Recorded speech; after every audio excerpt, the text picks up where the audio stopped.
Mon nom est Laura. Il y a 6 mois, j'ai épousé mon amour de lycée, Matt. Nous nous connaissions depuis que nous étions enfants, donc j'ai toujours été proche de sa famille.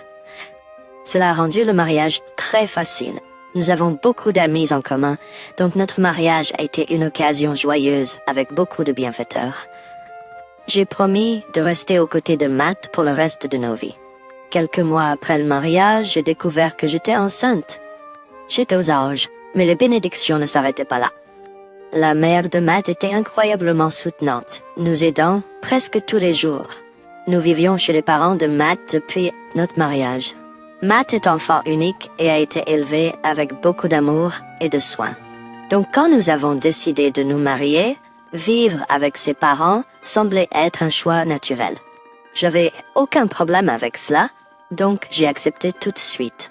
Dès le lendemain de notre mariage, j'ai apprécié faire les tâches ménagères avec ma belle-mère et discuter de divers sujets. Quand j'ai annoncé ma grossesse, elle a pleuré de joie comme si c'était sa propre bonne nouvelle. Chaque fois que j'essayais de faire quelque chose dans la maison, elle me disait « Ne t'en fais pas, Laura. Je m'en occupe et prenez le relais. Je me sens bien aujourd'hui vraiment, mais elle insistait « Tu dois penser au bébé en premier, te reposer et m'empêcher de faire quoi que ce soit. » J'apprécie sa préoccupation, mais j'en arrivais à m'ennuyer à mourir. Je travaillais à temps partiel, mais j'ai quitté mon emploi dès que j'ai su que j'étais enceinte, sur les conseils de ma belle-mère et de Matt. Donc avec rien à faire à la maison, je devenais folle. Ah, j'ai envie de bouger un peu, puis aller faire du shopping. Besoin de quelque chose? Elle disait absolument pas. Tu n'es même pas au 2e trimestre encore. Tu dois te reposer, et elle ne me laissait pas sortir de la maison. Je comprenais qu'elle était inquiète pour moi, mais c'était étouffant. Elle a fait une fausse couche avant d'être enceinte de Matt, parce qu'elle a continué à travailler, donc elle avait peur que je finisse de la même manière. Si tu n'es pas prudente, tu finiras à l'hôpital comme moi, elle me prévenait. Je ne voulais pas créer de tension, donc j'ai décidé de prendre les choses doucement jusqu'au 2e trimestre. Une fois que j'ai atteint cette étape, elle a commencé à me permettre de faire de courtes promenades. Matt et moi sortions les jours de congé. Nous achetions des collations dans un magasin local et faisions un petit pique-nique. Ou parfois je faisais une promenade avec ma belle-mère en faisant du shopping. Elle a même recommencé à cuisiner avec moi. J'ai réalisé qu'elle était simplement inquiète pour moi pendant les premiers stades de ma grossesse. Puis à 38 semaines, mes os ont rompu alors que je montais les escaliers à la maison. Matt et mon beau-père étaient au travail, donc ma belle-mère m'a conduite à l'hôpital. Matt avait déjà tout coordonné avec l'hôpital, donc quand Brian est né, il était juste là avec nous. D'abord, Matt a tenu Brian dans ses bras. Matt a dit les larmes aux yeux en regardant affectueusement Brian. Le voir comme ça m'a aussi fait pleurer. Matt a dit en souriant, et je n'ai pas pu m'empêcher de pleurer. Ma belle-mère, qui avait gentiment quitté la pièce, a jeté un coup d'œil. Matt lui a remis Brian. Je me sentais un peu mal à l'aise. Ma belle-mère avait été si soutenante et attendait avec impatience son petit enfant. Qu'allait-elle dire maintenant que Brian était là? Cette pensée m'a rendue anxieuse. Quand je lui ai dit ça, elle a laissé échapper quelque chose d'inattendu.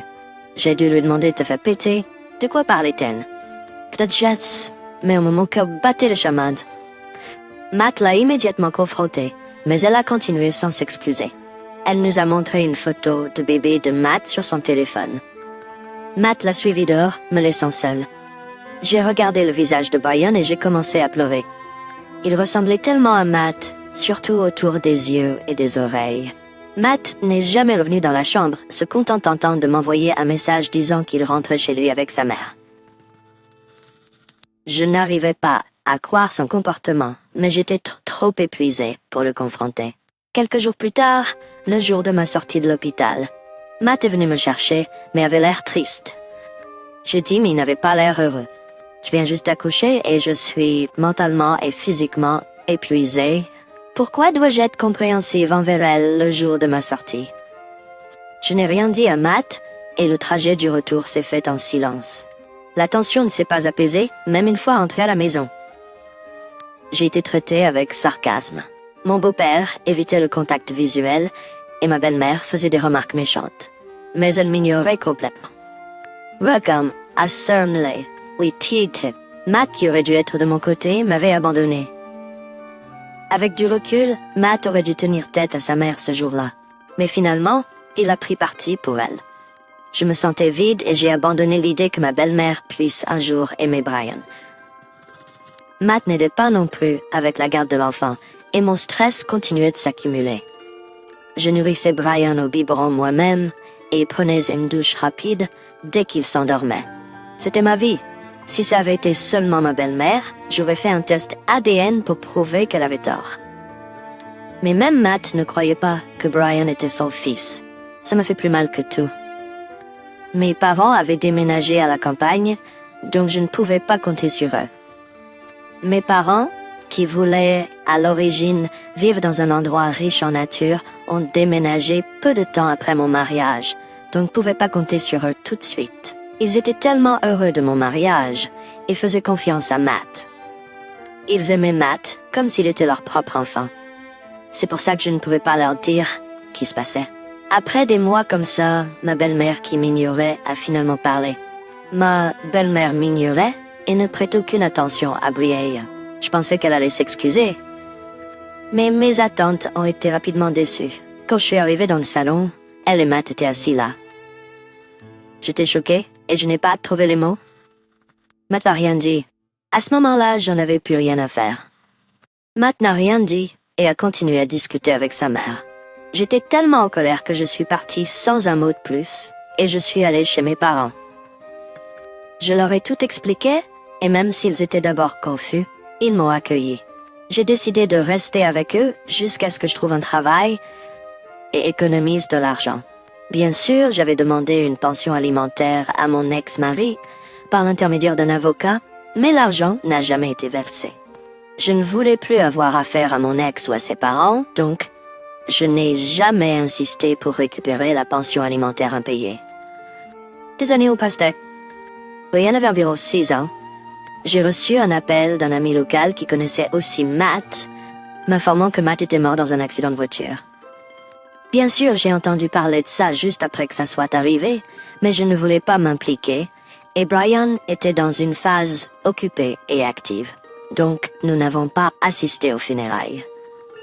Des mois plus tard, je me suis retrouvée à rencontrer des amis locaux et je suis retournée dans ma ville natale pour la première fois depuis des années. Avant d'aller chez mon ami, j'ai décidé d'acheter un cadeau. Donc Brian et moi sommes allés dans un grand magasin que nous avions l'habitude de visiter en famille. Je me suis retournée pour ma belle-mère que je n'avais pas vue depuis des années. Ma belle-mère a dit ça. Je ne pouvais pas supporter de l'entendre dire ça.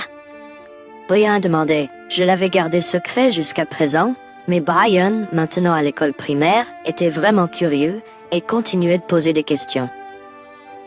Je ne pouvais plus le cacher, donc je lui ai expliqué en termes simples quand nous sommes rentrés à la maison.